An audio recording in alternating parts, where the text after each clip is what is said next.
Muy bien, vamos a continuar nuestro estudio y quiero hacer unas aclaraciones importantes. Número uno, recuérdense que estoy tratando de que todo lo que aprendemos haya dos conceptos claros.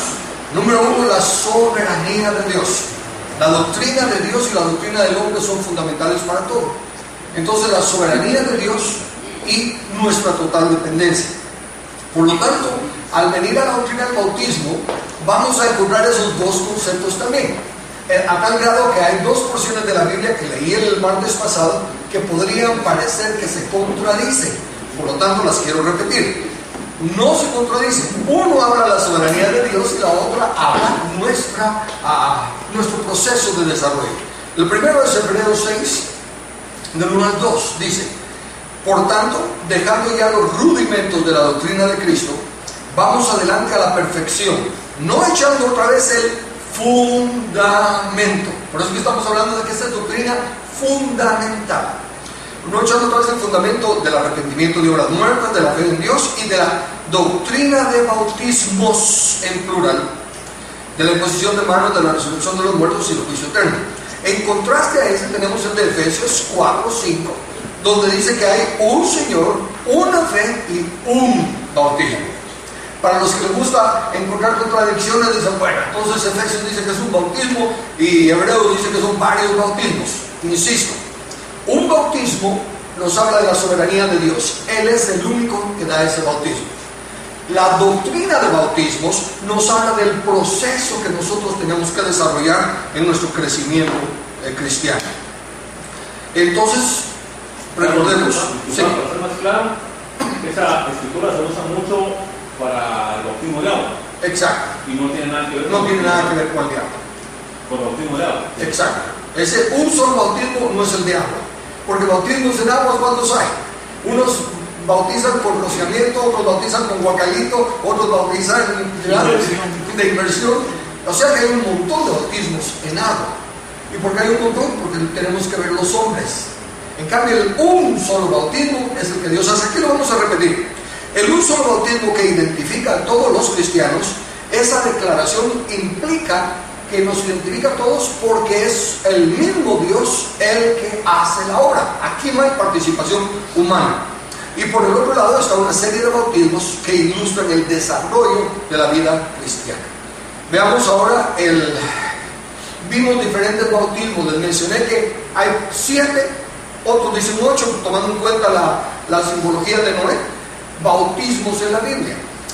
4 de ellos, o 3 de ellos, como se quiera tomar, ya no tienen nada que ver con nosotros porque eran tipo sombra. Pero hay 4 bautismos en los que todo cristiano debe participar. Sí, David. Los diferentes bautismos son los que nos marcan nuestro crecimiento, o sea, nuestro proceso de crecimiento. No necesariamente lo marcan, sino que son el proceso son pasos que tenemos que ir dando. ¿Okay? Y no están en un orden cronológico, exceptuando solo aquel en el que Dios es el que interviene, el primero. El primer bautismo, o sea, el bautismo en el que no tenemos nada que ver nosotros, nos lo describe 1 Corintios 12:13. 1 Corintios 12:13. Porque por un solo espíritu fuimos todos bautizados en un cuerpo. El Espíritu Santo es el que bautiza todo el tiempo a todos en el mismo elemento llamado cuerpo.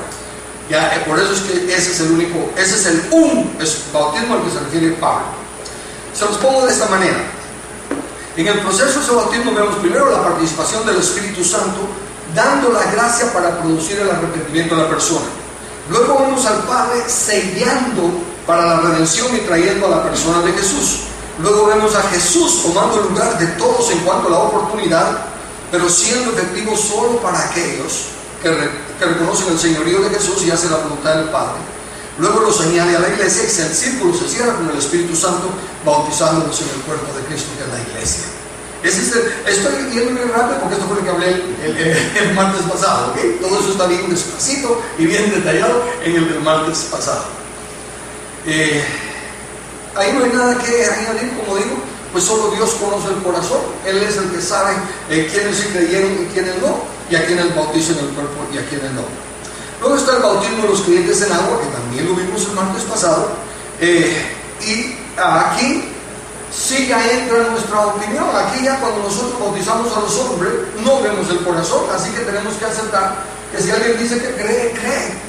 Lo más que podemos hacer es enseñar el Evangelio lo mejor que podamos, pero en última instancia, tenemos aquí cuando viene el eunuco en Hechos 8, versículos 26 y 38, dice: yendo por el camino llegaron a cierta agua y dijo el eunuco: aquí hay agua, ¿qué impide que yo sea bautizado? Felipe le dijo: si crees de todo corazón, bien puedes. Y respondiendo dijo: creo que Jesucristo es el Hijo de Dios.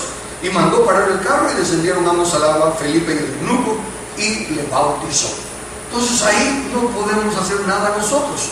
Si él dice creo de todo corazón, ¿verdad?, y nosotros no sabemos, tenemos que creer en él también. Entonces una aclaración que es pertinente aquí: el hecho de que no sabemos quiénes sí creen y quiénes no, el hecho de que es Dios quien los atrae y el Señor el que los añade a la iglesia, no significa que nosotros nos quedemos de brazos cruzados. ¿Qué nos compete hacer a nosotros? Respetando la primera doctrina fundamental de Dios y el hombre, Dios no nos tiene que decir a quiénes se añade y a quiénes no. ¿Verdad? Dios, ¿añadiste a este a la iglesia, sí o no? ¿Lo bautizo o no? Dios no nos tiene que decir, es el único que añade a la iglesia. A nosotros no nos queda más, como digo, de explicar lo mejor que podamos el Evangelio y dejar que la persona decida si quiere creer. Y aquel que nos dice que cree, tampoco le podemos evitar el que se bautice. La advertencia que siempre les hago entonces, basado en esto, es que no forcemos a nadie a pasar al frente. Miren, hay unos textos que cuando se usan para presionarnos, como que si no testificas, el Señor va a demandar la sangre de los que se pierden de tus manos, ¿verdad? Tomamos de la atalaya de Ezequiel. Y mira que si se están yendo al infierno y tú no los salvas, nosotros no podemos salvar. Sí podemos convencer a la gente para que se bautice, sí podemos convencer a la gente para que acepte a Cristo, pero les hacemos un daño si no lo hacen por convicción propia. ¿Por qué? Porque si nosotros los aceptamos en la iglesia y decimos que ya son miembros del 100% de la iglesia, pero si Jesús no los ha bautizado en el cuerpo de Cristo, perdón, el Espíritu Santo no los ha bautizado en el cuerpo de Cristo, no son de la iglesia. De ahí que no le detengamos a nadie, no le impidamos a nadie el bautismo, pero no forcemos a nadie, no presionemos a nadie. Mencioné una mala interpretación del agua, porque algunos dicen que hay que nacer del agua y del Espíritu, y asumen que el recibir a Jesús es el nacer del Espíritu y el bautismo es el nacer del agua. El agua, cuando la Biblia habla del agua, se está refiriendo a la palabra de Dios, y por eso les leí los otros textos. Entonces, en conclusión del martes pasado, el bautismo es simbólico.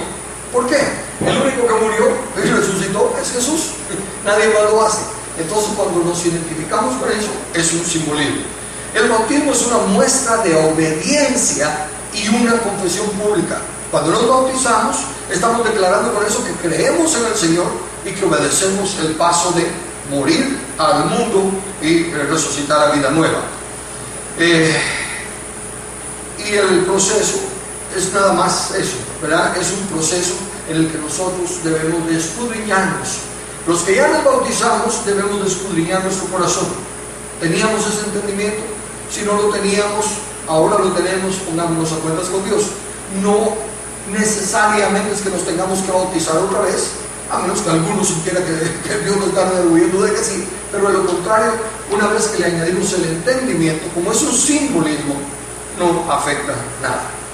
Muy bien, hoy pasamos al tercer bautismo. Entonces, el primer bautismo, ¿cuál es?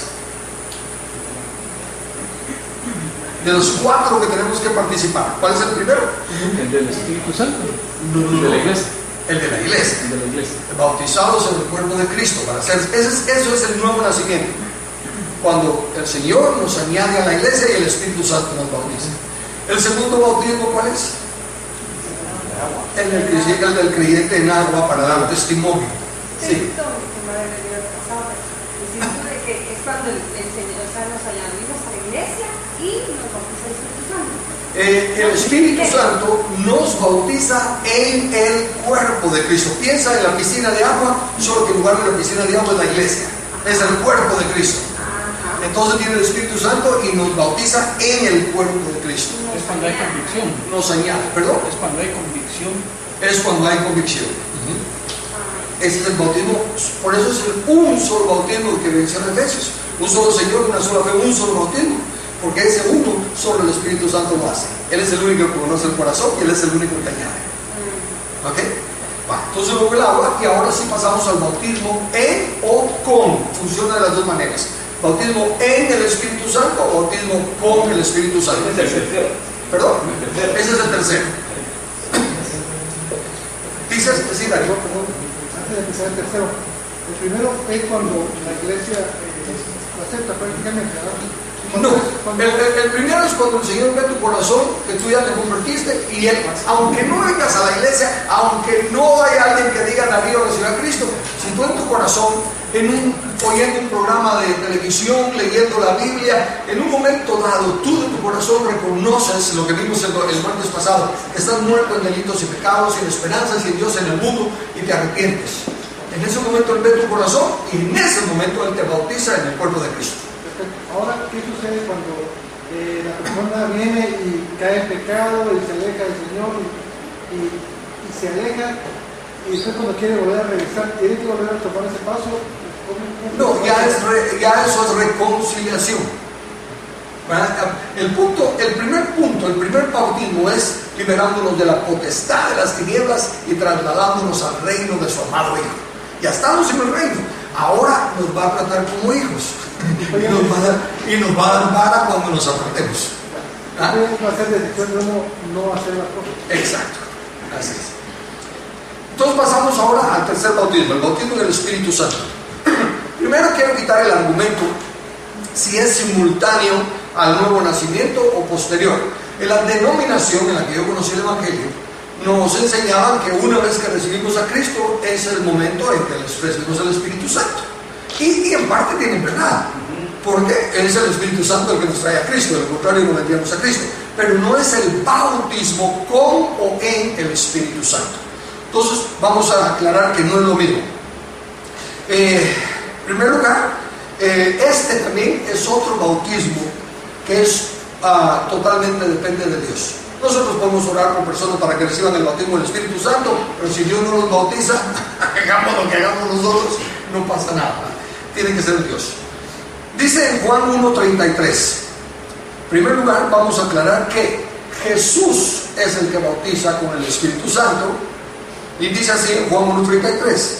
Y yo no le conocía, pero el que me envió a bautizar con agua, aquel me dijo: sobre quien veas descender el Espíritu y que permanece sobre él, ese es el que bautiza con el Espíritu Santo. Los otros evangelistas añaden con el Espíritu Santo y fuego. Pero ¿quién es el que bautiza con el Espíritu Santo entonces? Jesús. Otra vez, nosotros podemos enseñar sobre el bautismo, podemos poner las manos, podemos orar, podemos ayunar, podemos hacer un montón de cosas, pero es hasta que el Señor Jesús bautiza a la persona que es bautizada en el Espíritu Santo. No le podemos enseñar a nadie cómo recibir el bautismo del Espíritu Santo. Le podemos enseñar lo que dice la Biblia, pero no hay pasos para que, como anteriormente decían, así como los apóstoles esperaron 40 días, vamos a hacer un ayuno de 40 días para que se me vas a preguntar algo. Sí. ¿El Señor puede quitar el bautismo en el Espíritu Santo? No lo quita. Aunque uno se vuelva pecador. Una vez más, si se vuelve pecador, ¿verdad? Aclaremos una cosa: caer en pecado no es lo mismo que volverse pecador. ¿A qué me refiero? Fallamos todos muchas veces. Practicar el pecado. Cuando dice la Biblia, usa la palabra el que practica el pecado, es el que vuelve otra vez a una actitud de mentiroso, de engañador y todo lo demás, a sabiendas de que está haciendo mal. No es de que se lo quite, pero lo contrista y entonces el Espíritu lo opera. Fíjate, a tal grado no lo quita que ha habido ministros en adulterio comprobado y siguen funcionando en el Espíritu